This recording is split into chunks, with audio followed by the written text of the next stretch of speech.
If you think Shadow Milk just wants a puppet, congratulations, you've missed the plot and effectively dumbed down the very core of his writing. Smoke's dynamic with Pure Vanilla becomes deeply misunderstood and mischaracterizing of both of them, when it is simplified into cruelty or control.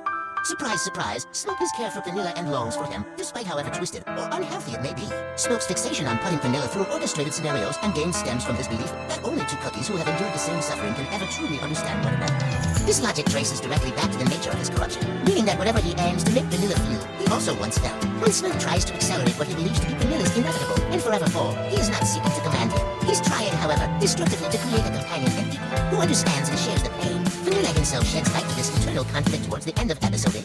Throughout their conversation, Smoke tries to hide behind mockery, theatrics, and empty threats, constantly trying to picture himself as uncaring and superior. Yet his mask fractures, finding himself unable to pretend the moment Vanilla uncovers and acknowledges his longing, feeling of loneliness, yearning for connection. The parts and emotions of himself he refuses to face nor let others see.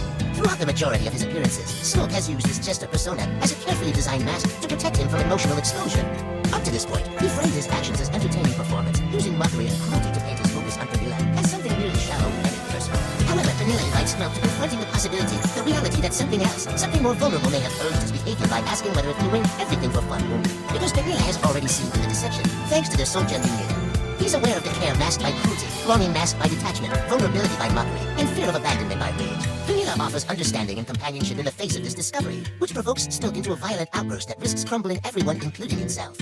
Not because he hates Vanilla or finds it offensive, not at all, but because it is true. Accepting the friendship would mean that he confirms having longed for Pure Vanilla's understanding and presence, yet deep inside he cared in an unhealthy manner by speaking up and making him face pains he considered unavoidable.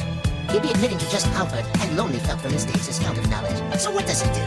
Crash out instead, since it's much easier to conceal it all by using hatred as just yet another layer of deceit. Even though he's not treating Vanilla this time, just himself. Don't believe me.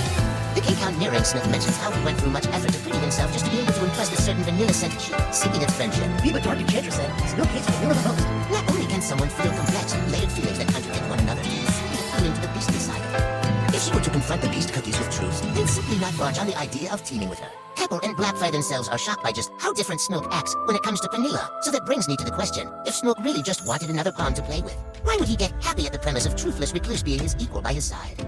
If Vanilla was just another toy he'd get bored of eventually, why did he allow him and even Trecluse to merge soul gems? True hatred is indifference, Shadow Milk is anything but.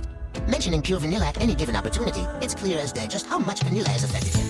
The emotional juxtaposition of wanting an intimate connection, yet fearing the vulnerability that comes along with it, shapes his interactions with his other half. His affection and care are demonstrated unhealthily in nature due to past trauma. Is it toxic? Absolutely, but that doesn't give anyone the right to invalidate nor dismiss it. These are the aspects that truly give meaning and nuance to their intertwined bond. I mean, come on. If these two truly hated one another, would they really look at each other like this?